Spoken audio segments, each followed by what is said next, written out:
Hey, this is Kelsi Mayne, and you are listening to Music Row. Welcome to Music Row, a backstage pass to your favorite country artists. Here's your host, Leake. Hey, welcome back to the program. Thanks for tuning in. Thanks for all the love. Thanks for hitting subscribe if you already have, and if you haven't, do that. It goes a long way to getting more eyeballs on the programming, more eardrums to the audio. Really do appreciate it. My name is Leake. This is the Music Row podcast. In today's program, we get real deep with Kelsi Mayne. There's been a lot of things that have been going on in Kelsi's career, a lot as of late, and it seems like it's all setting itself up to be one of the biggest years of Kelsi's career when we look at 2026. There's new music. There's a new album on the way. We talk a lot about relationships, but there's a great new song you should check out right now called For the Record. It's available on all the services. Give that a listen right after you get to know Kelsi Mayne a little bit more on the Music Row podcast. Hi, my name is Kim Stockwood. I am a proud Newfoundlander and a Canadian singer-songwriter.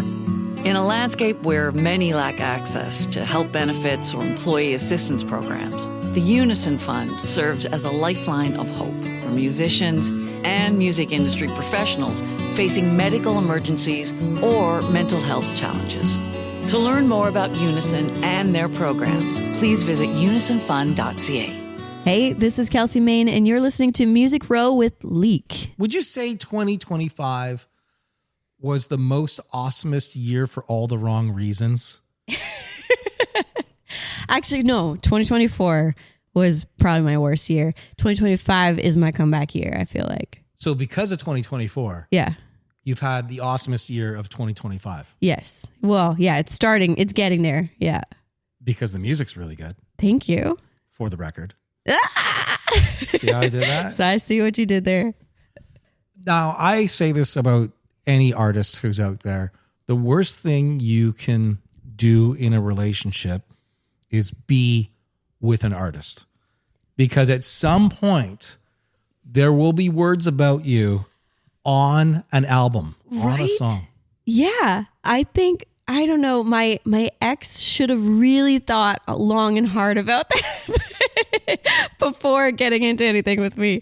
But yeah. It's a thing that I know lots of people have done it. They've always wrote about breakups. They've always wrote about, past history and stuff.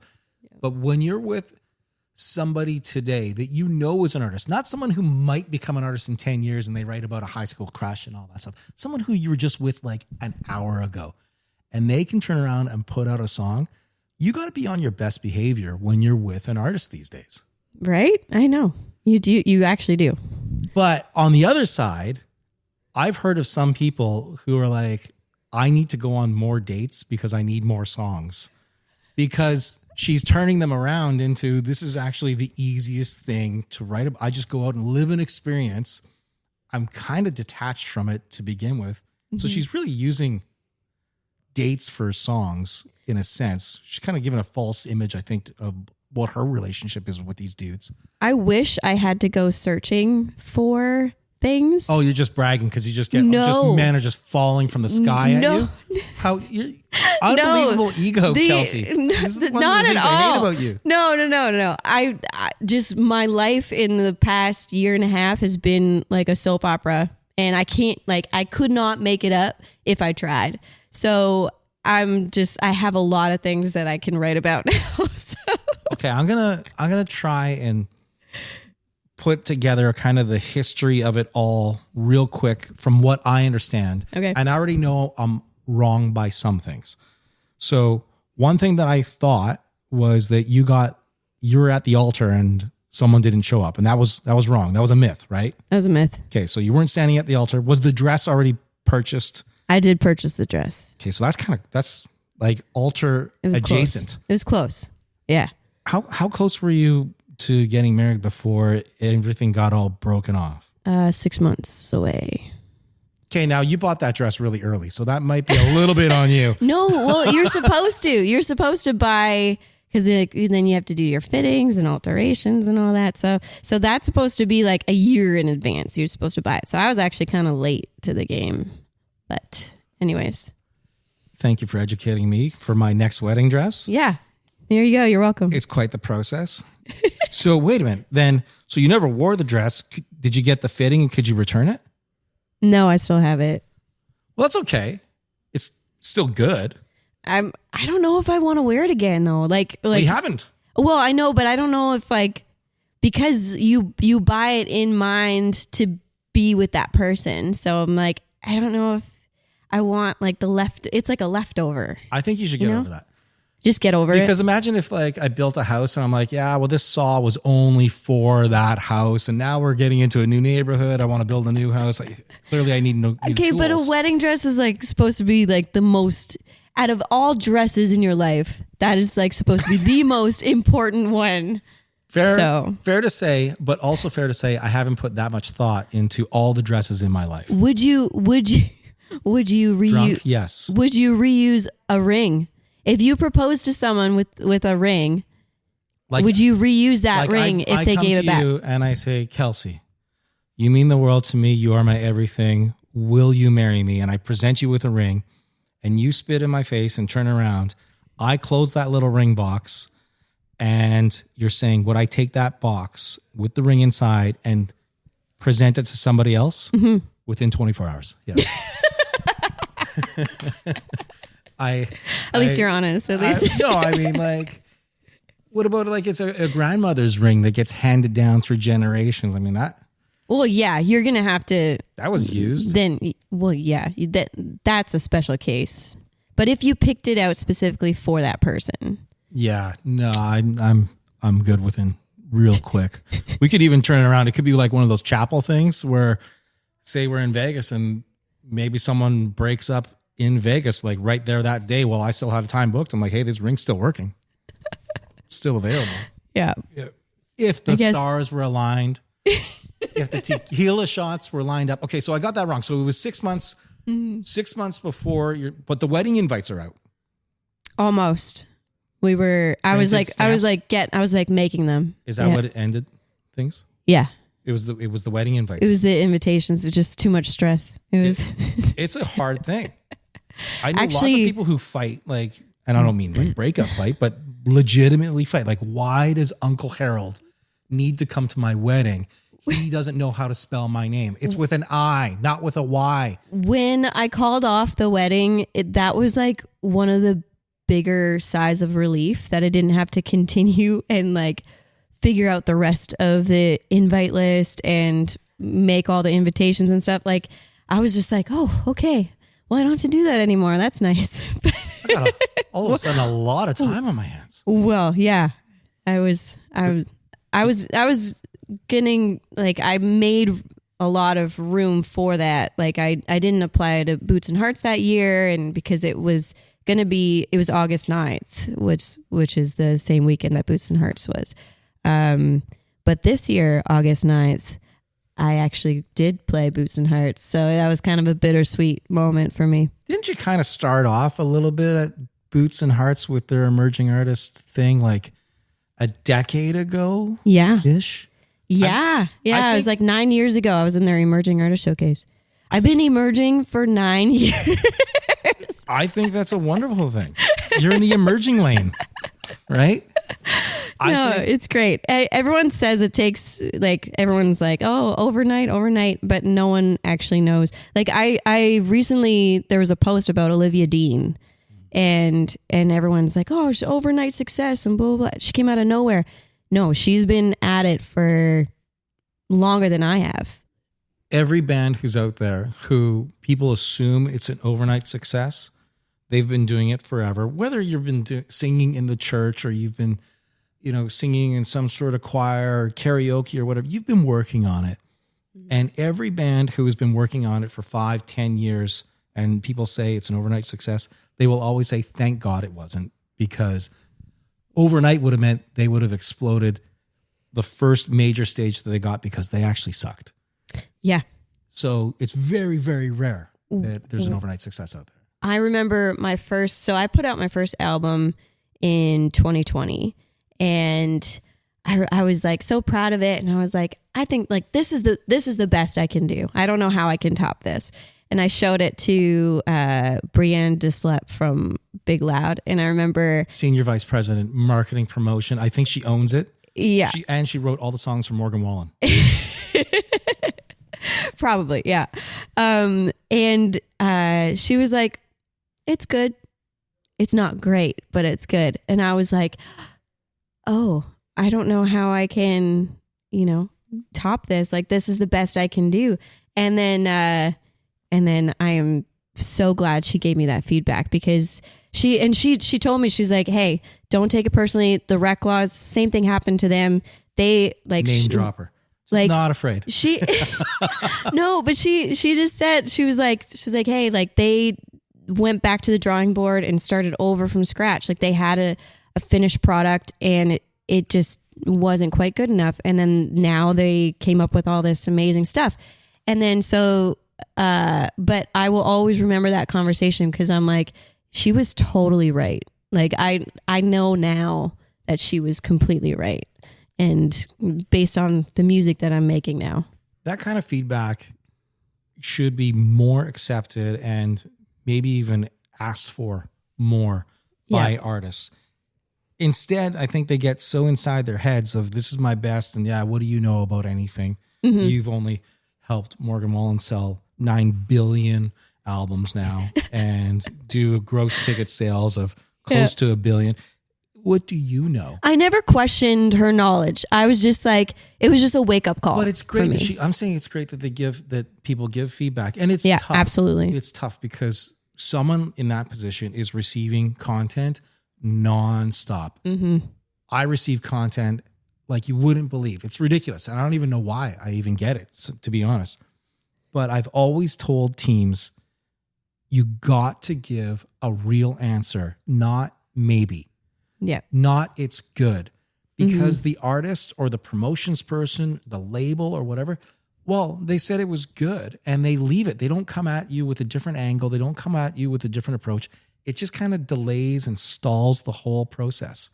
You're better off saying to someone directly, hey, there's something that's going on there, but it's not good enough for us to do anything with. Yep. And then it helps you reset as an artist or promotions and all that. And I wish more people would do that, because people hear good and they think, well, hey, I passed. I kind of look at it like my sports, for instance. Like I ran track in university, and what'd you do? What was your discipline? I ran 60-meter hurdles.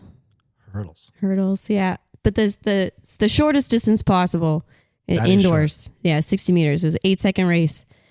That was your thing. Yeah. That's the only thing you ran. That was it. Every once in a while I was an alternate for the 4x2 relay team, but I'm glad they never ended up having to use me, because 60 meters is like my max. Like 200 meters is way too far for me. I get it. But just quickly, I had in high school, they had a track and field day, and I signed up for the 100-meter dash. And my friends all looked at me and said, you are a mental case. You don't even run. Like, you have never put on shoes to go running. Why would you go in this? I said, because in 12 seconds, my day is over. Yeah. I am free to go do whatever I want. I will not advance. You losers are participating in these events that are going to last for 3 hours throughout the day. And I'll be just hanging out and enjoying my time. And they went, damn it. Yeah. You figured it out. Yeah. You're the smart one. Yeah. 12 seconds to lose. Could be a new album. You can use that. But you go back. So you're saying track. Mm-hmm. Well, because you don't win every race. No. So just going back to the start line and keep on, trying to improve and get better.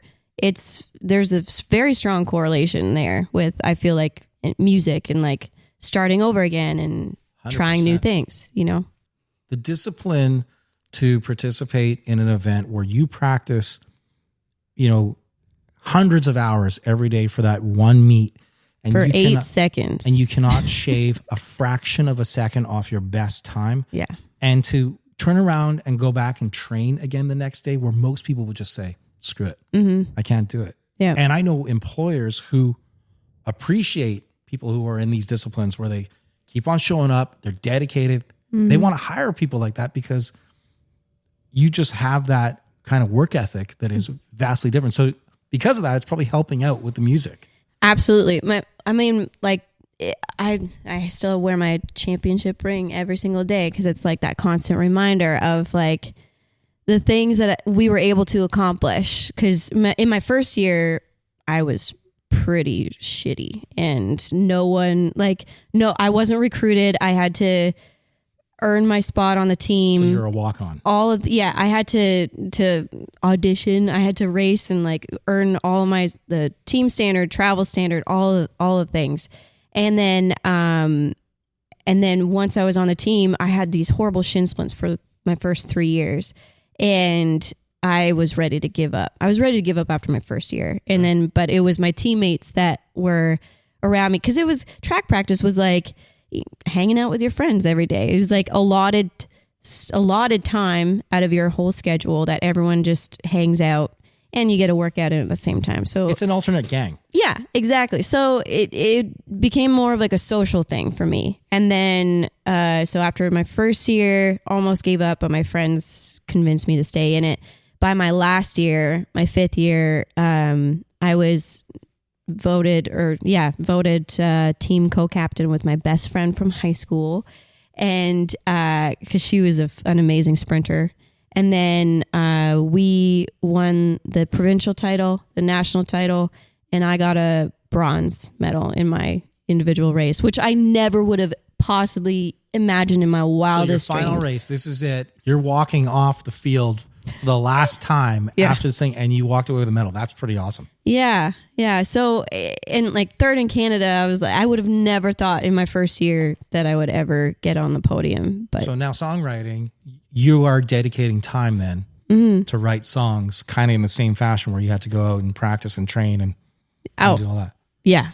It's all training and even like putting out new music and I just realized everything is like a building block from the last song. So although I feel like all of my songs this year were super, super strong and I feel like they all deserve the same amount of attention. The earlier ones didn't get as much, but I realized like the more everything is a stepping stone, the more you release music, the more people are aware and they catch on. And it's been a really exciting day today because like I'm just noticing how many people have caught on to this new release. It's kind of blowing my mind. I have played the song for a number of people and I have not said it's good. I've said it's great, and they have responded with, it is a great song. Oh my gosh. For the record. Thank you. People should go listen to it. But you talk about, your songs and you're so proud of them and you don't know which one you like and, like you treat them all the same way. That's why you need that outsider like that Brienne to slip to kind of pick one over the other. Like my neighbor has 2 daughters and I can pick one that is better than the other. He can't. I mean, if there's only 3 people that are going in, they are my children. So yes, I need someone else to help. Yeah, we will sacrifice one. No problem. Because I don't have that connection like he does and like you do with your songs. Now, on the other hand, though, because you're an artist, you get to see how songs connect with people in a total crazy way. Like you get data, which no one had 20 years ago. Right. I mean, outside of record sales, but even that is still a weird data metric because you don't know what the marketing play was. You don't know if that meant that you had a CD at the front of the store with a fancy poster and it didn't, but now you have real data. You can say that I have 10,000 people that listen to me in Austria. And that helps you plan for everything that you have coming forward. It's my Spotify Wrapped this year blew my mind. Like my 3rd most popular audience, I had no idea. It's Brazil. What? I guess we have to plan a tour or something out there. They love redheads. Maybe that's why. If you go into AI, what does Brazil love most? And everyone's going to do this. redheads. They don't got them. Like, if you ever seen anything about Rio de Janeiro and see a redhead, never. So you're kind of like, I thought it was the BBL, but okay. yeah, no, it's is that Big Butt Lives Matter? what is Brazilian butt lift? okay. Yeah, I was close. yeah. No, it's wild, and now we can use all. I'm dying. We're doing fine. We're doing no, but anyways, I did send, and I'm saying I don't send a lot of music out because it's kind of like crying wolf in a sense. You want to have your credibility to say, hey, open this. I remember I've sent so many songs in my history to help bands get to different levels. And I would say that my track record of it going to a different level is phenomenal. But I've only done it maybe once or twice a year. Right. When you get thousands of songs that are coming to you, thousands that are brand new songs, and you're also in competition with every other song that has been recorded. Like, you got to deal with Miranda Lambert and Carrie Underwood. Yep. Those jerks. You know what I mean? And and people to listen to new music today, it's difficult for them. They don't know. They don't want to go look for it. Yeah. So it's when something starts to get a reaction and get some traction in that, it's pretty awesome. And you can see the metrics. Like you said, your Spotify Wrapped. Now you got to go to Brazil for some odd reason. That happened to the Tragically Hip. Speaking of Brazil, they had a song that was placed on a TV show, and the TV show started doing really well in South America. And all of a sudden, they got all these crazy numbers on a song called Ahead by a Century. And, you know, this is now after they're no longer, but it just started taking off. That's another thing about music, though, too. You got to be careful about what you're singing about, because all of a sudden, 10 years from now, a song becomes something and you're like, I hate that song. I am very conscientious about that. Is that the word? About that now? I didn't realize that before when I had like my first album, but there's certain songs on there where I'm like, yeah, I feel like I'm too grown for that now. Like, I don't want to. There's certain songs that I wrote I wrote this song called Bama Boy. And it's like, Mama never taught me about a Bama boy. And it's like this cool kind of like Black Keys kind of vibe to it. But I'm like, I'm not going to say Mama never taught me about a Bama boy for the rest of my life. Like, I'm thinking about, you know, my future self. And will I want to sing that when I'm like 50? Or I don't know if I'm still going by them. But, you know. Kelsi, there's good news in this. Every band has written that song. Now, it may not have been called Bama Boy, but they've all written that song.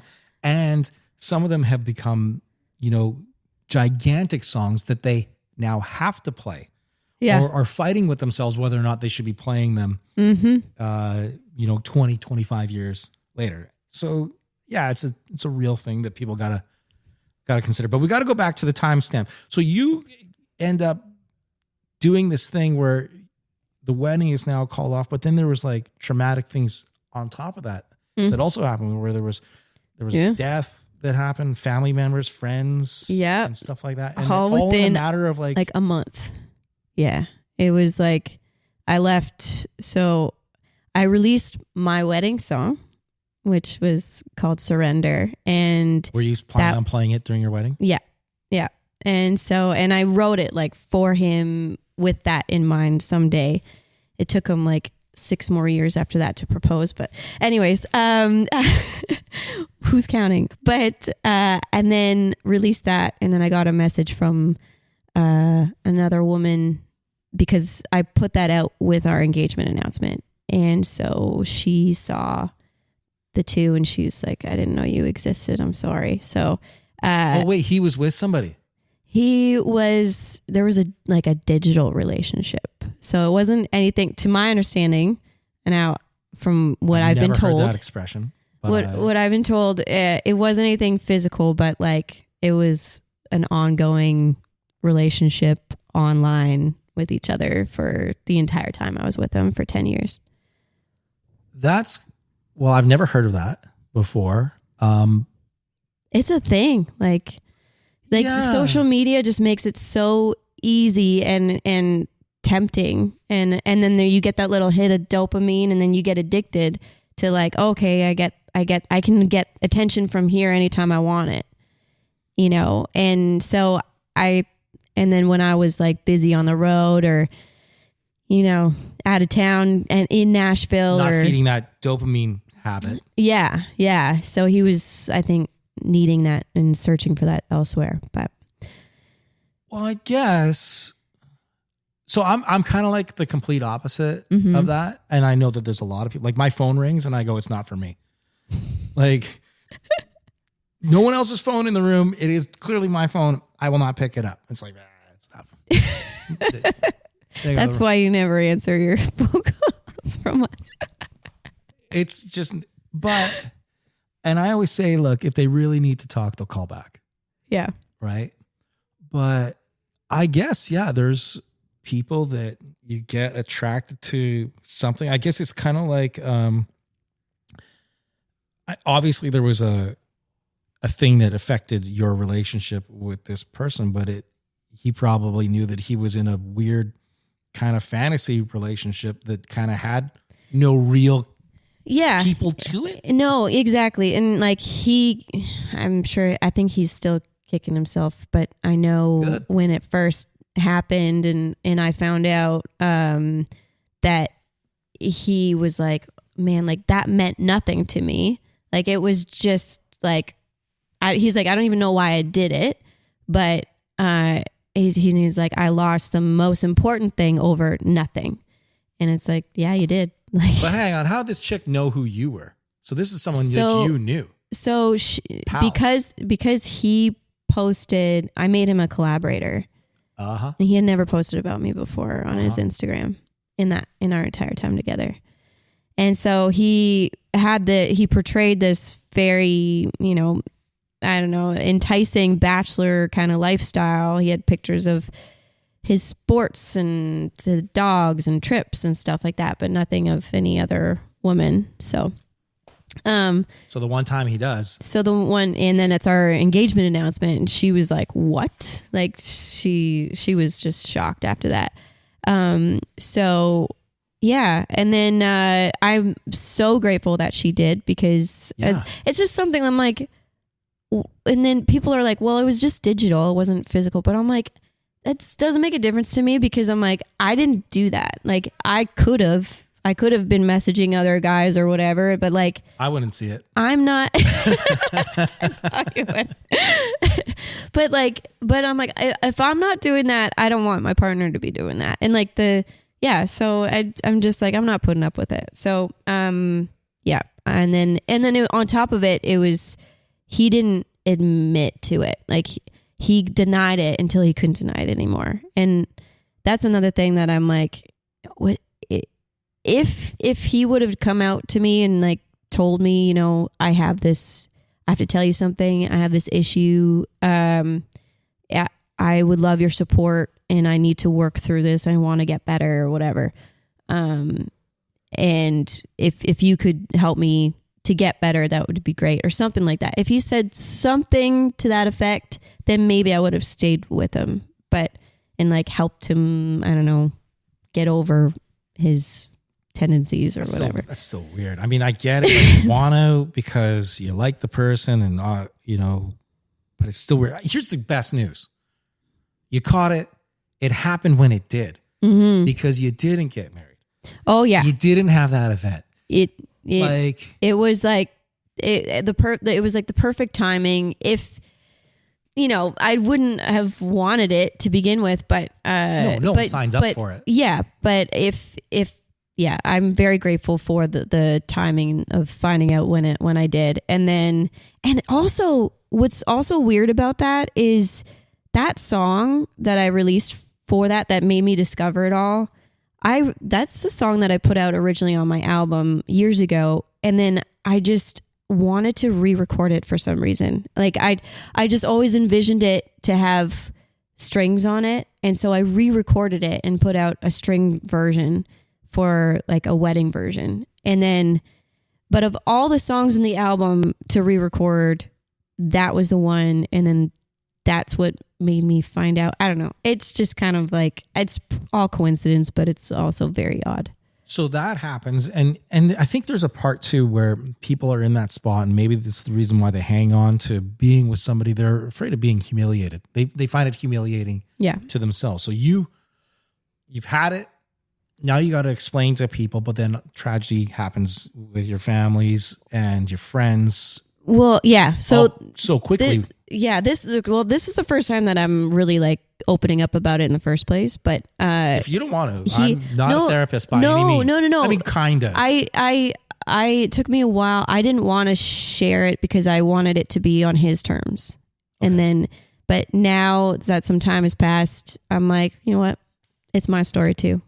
So, and it makes sense when you hear my music now and you can understand more of the things that I went through. But yeah, a week later, right after I moved out, I moved back to Windsor where I'm from. And then I'm glad I was actually there for it because my best friend's brother passed away suddenly.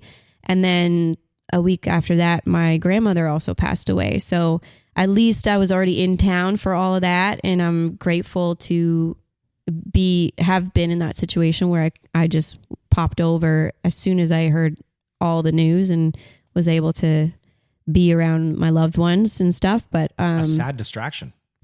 Yeah. And like people were like, oh, like Kelsi, don't worry about it. But I'm like, I there's nowhere else I would rather be right now than to be with you guys, because they're like, they felt bad for me that I was dealing with so much. But I'm like, all my shit can all wait. Like that stuff isn't changing. It's not going anywhere. Like I'm moving my things from one place to another. Like that's a crazy perspective, and good for you for having that, because I don't think a lot of people are emotionally strong enough to. Maybe I'm just very cold. I don't know. You have said some things to me over our history that I've said, boy, that she's got a sharp tongue. It comes with the red hair, I think.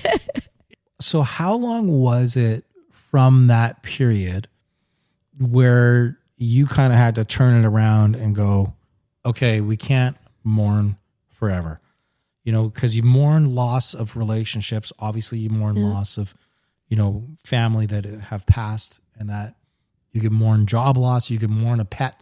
There's lots of things, and people can't. It takes them a long time to get moving. Yeah. Did you start running track to clear your mind? I didn't. I had to, the next day after my grandmother passed away, I had to open for Russell Dickerson at the Caesars Coliseum in Windsor, which was a show that I had booked months prior, and I was looking forward to it. And then, but leading up to it, I had all this other stuff going on, and I had just released that wedding song. So I had to also perform it during that show at the same time. So I was like dealing with all of these different emotions, and I was like, I don't know if I could do this. But I think the last gift that I think my grandmother gave to me was that I got to dedicate that wedding song to her instead. And that's what helped me get through it. That's powerful. Yeah. Good for you to pull that off. I mean, I'm a crier. I would seriously, like, if I was in the audience, I would be crying. If I was singing it, I'd just be blithering, just unmanageable. I can't, if I start to get emotional, I cannot sing. Like, some singers still sound beautiful. I do not. So, and then also we only had like 20 minutes or something, super short for this opening slot. So 5 songs. Everything had to be, I think we squeezed in 7 songs. So it was down to the millisecond. So our set was so tight, and I was like, I started to get a little emotional, and I was like, ring it in, Kelsi, just ring it in, like hold it together. And I managed to just keep it in. But yeah, I remember like saying that to myself, like, ring it in, like you don't have time to cry right now. Wow. That sounds like somebody, like your dad would say to you when, you sprain your ankle? It's like, would you get up and walk it off? Oh, he would. Enough. Actually, my dad would always say, tough girl, do tough girl, Kelsi, tough girl. And I'd get up and I'd like flex for him. And just bottle it. So now the problem is now you got all this bottled up emotion. Yeah, and it comes out in my music. So So you get on the stage right away, you play, and that's a relief because it's another one of those distractions. Like I always say, like if you're having a shitty day, go get chased by a wolf or a bear. You will erase your mind of anything that's going wrong in the world because the only thing you're thinking about is survival. yeah. When you're on stage, it's a lot like survival in a sense. Absolutely. Because there are 6,000 people probably at the Coliseum that night. They're all looking at you going, who's this? And they don't care because you're opening for the headliner. Right. Right. And it was a hometown show, so a lot of people did know me. Oh, there's tons of pressure on you for that, and so that was nice. And then before I performed that song, I did mention that she had passed away yesterday, and I dedicated it to her on stage, and you could hear the audience going all at the same time, just gasp. So I feel like sharing that little bit with them, like they didn't know that I had just left my fiance and like went through all the other stuff, but just sharing that little bit with them, I feel like they were all like rooting for me then. So it was nice to have them all kind of on my side. People don't know by and large like what artists are going through and how vulnerable they really are when you're standing on that stage. I wish they knew a little bit more so that they could appreciate how difficult it is to be an artist and to cap all those emotions all the time. Like when you see about a band breaking up and maybe they have a weird moment on stage and people go, can you imagine that they did that? I'm like, you did that the other day at the restaurant with a coworker. Like these are people that are on stage who are, there's hundreds, if not thousands of people watching them live and all shooting video. No one shoots video of you at the restaurant with your coworker because you dropped a bunch of dishes. Yeah. They just, they go on with their day. Well, the same. So Fleetwood Mac is a great example of that. Or orgies. Yeah. Yeah. Well, okay. So Silver Springs. Great song. Right. Do you know the story behind it? No. So Stevie Nicks wrote that as it was her song of, so I guess they were passing through Silver Springs, Maryland, and she just loved the name of it. She thought it was just a beautiful name, and she was like kind of fantasizing about it. And then at the same time, she was going through the breakup with Lindsey Buckingham, and who's the guitarist and lead singer and other lead singer in the band and writer and stuff.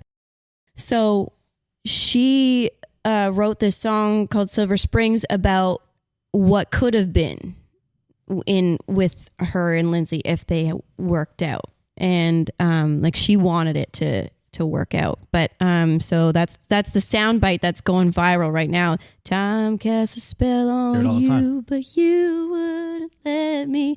Or you won't forget me. And then so anyways, knowing that story and that was, it got cut from the Rumors album, and then it made a resurgence 20 years later when they performed it live on MTV. And then when they did that, she turned and she sang it straight to him in his face, and he stared right back at her. And the tension that was on stage was just like you could just cut it with a knife. And so I think I've seen that. It's just the two of them on stage, right? Well, it's the whole band, but it's like they're singing. She's singing at him, where it just feels like everyone else just disappears and doesn't exist. And you could just see like the angst that she has. So with that performance, and then it started to chart 20 years later after that performance. And then it's kind of been notorious for being the most successful B-side singles for any band. And so still trending today. It is again today. So we actually put that in the lyric for my song, For the Record. We put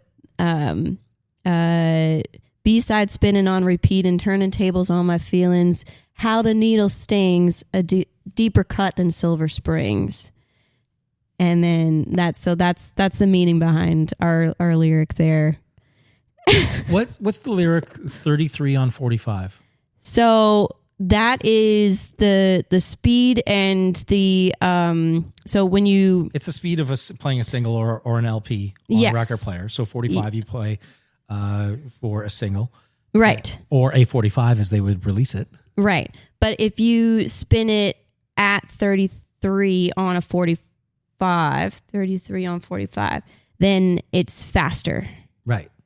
So what is that? So lyric? 33 on 45 is what we have in our song. So it's 33 on 45. Basic, the relationship that this song is about this like whirlwind relationship that just went from like 0 to 100 and then back to 0 again. And I think it was like 3 or 4 months, and it went from like this new guy coming into my life after I had left my fiance, and it was very soon after, and I was very reluctant to like get into anything in the first place.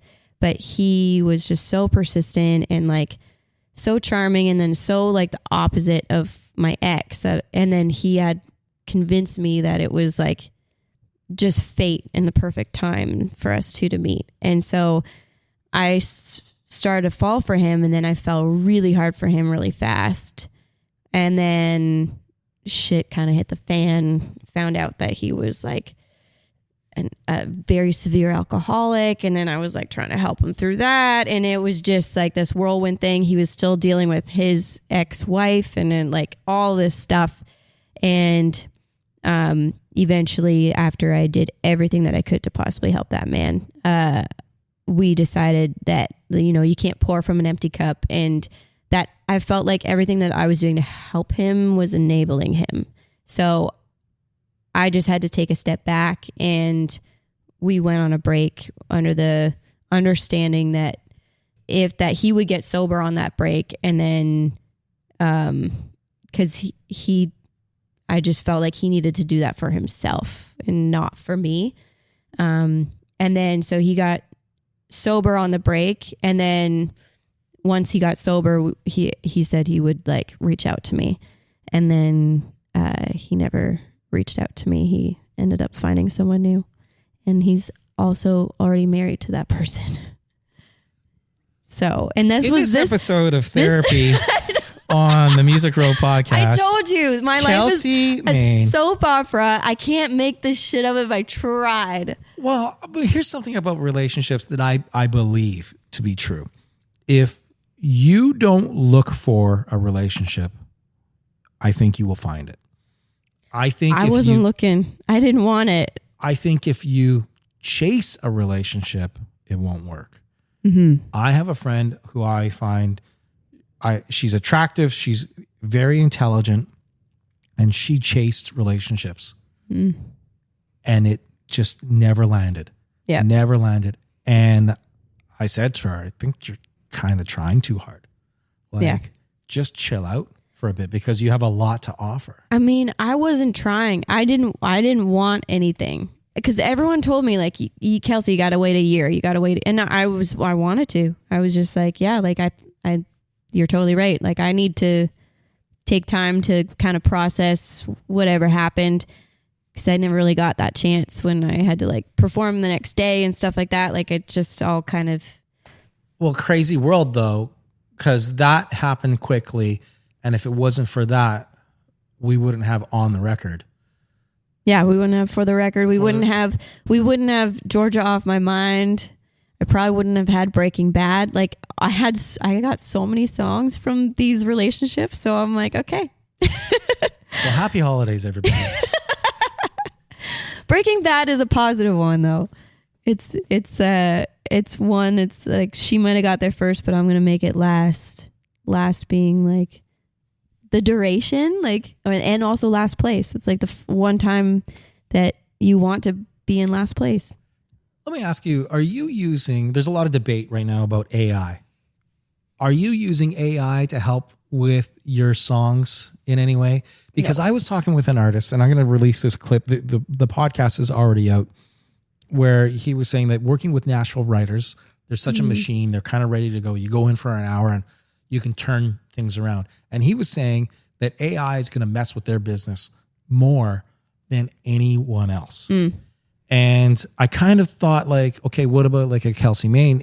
Would she not use a writer in Nashville tomorrow because she might already have an idea and just punch it up a little bit? No, it gets too sticky that way, and like then it's like who actually owns the idea? Like every single one of my ideas, melodies, all that stuff comes from me. Like and my co-writers. Like I will never use anything that comes outside of that. But there is like I do use AI for once I have a work tape of it and it's already fleshed out, all the parts, all the lyrics, everything, I will upload that sometimes to get like a more fleshed out demo. And a lot of times, like I like to write for men. And so to convey my vision of the song, it's not going to come across the same way if I'm singing it than a male voice. So I'll use AI for that. A couple of things we'll wrap up with. Because you brought up that you like to write for men. Is it easier to write for men than it is to write for Kelsi? Or do you have enough breakups in the bag? Like just kind of, I got so many relationships that I can write about. I got just some like fun party bangers. Like I feel like everything that I have for me coming down the line is just better in general. And it doesn't all come from heartbreak, but I think like somehow the heartbreak helped even like the fun songs. But I like just writing for dudes because I feel like whenever like a girl's perspective on like we know what we want to hear. So it makes zero sense to me that a man is going to write that 4 men are going to get into a room together and write a romantic love song to a woman without a woman sitting in that room. I feel so humbled. Is it? Like, why? It blows my mind how often that happens. And I'm like, and every time that I'm in a room and this is turning into my body, my lyrics. But like I love to write these love songs for men because I'm like, man, if I'm just telling you what I want to hear. Like if you just sing that right back to me, then like we might be in a relationship. Yeah, exactly. Like and I love kind of being that person for it. And I got a text from a guy, artist friend. I have 4 songs now that are on hold for Nashville artists for next year, so it's kind of cool. But one of these guys texted me. He was like, I'm cutting it. He's like, this is our love song that I wrote for him. Because I'm like, do you have this? You're a country artist, right? And he's like, yeah. And I'm like, well, where are your love songs? Women are your audience. Like you want them in the palm of your hands. You want you want them to fall in love with you. That's your bread and butter. Sometimes. Let's not get crazy. As a male country artist, that is your bread and butter, is like the female audience. And so, anyway, so I'm like, we need to write you a love song because all he had was like party songs. So, and then he was like, I'm cutting it in July. He's like, every girl I've played it for just loves it. And he was like, thank you so much. I'm like, you're welcome. Of course. Like, isn't that great to know that position that you're in today, where 10 years ago you wouldn't have that kind of thought where you could write a song for somebody else? Yeah. Like, and that's all bringing back to what we started off with, just getting that experience. Your next song is better than your first song. And it just continues to grow. I didn't even know I wanted to write songs until maybe, I don't know, when I picked up a guitar when I was 21, and long after you'd already been singing like pop songs at the bar. Yeah. I would sing like cover songs and stuff, and then and then someone said, if you want to do this as a career, you should learn a guitar, learn an instrument, and then write your own songs.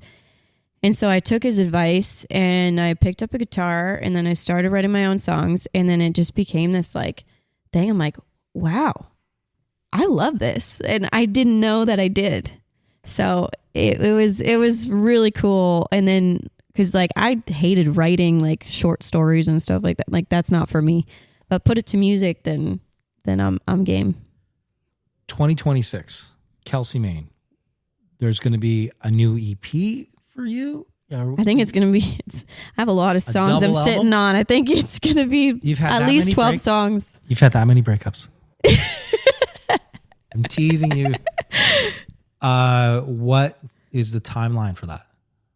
I'm going to try to get it all done by June, I feel like. But yeah, that's the goal, is June right now. Lastly, one thing that stands out from hanging around with you and getting to know you a little bit, the thing that sticks in my head is squats for shots.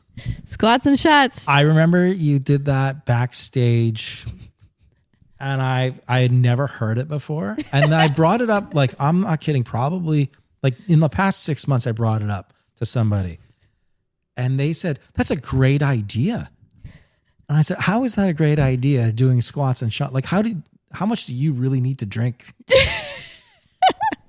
But it always just kind of rang out. My warm-up ritual. Yeah, no, I'm running track and doing a bunch of squats that just kind of fit right in. And my band just comes along. They go along with it. Thank bless their hearts. But, you got to earn that shot. So... Where should people get all the updates from Kelsi Mayne? I am very active on my Instagram and TikTok, so that's probably the best way to find me. And then, so I'm at Kelsi Mayne on everything, but I spell it weird. KelsiMayne. Kelsi, thanks for hanging out and doing this. Thanks for having me, Jeff. Always a pleasure. Follow Music Row on X at Music Row Country, on Instagram at Music Row Official. Music Row is produced by Shed of Dreams.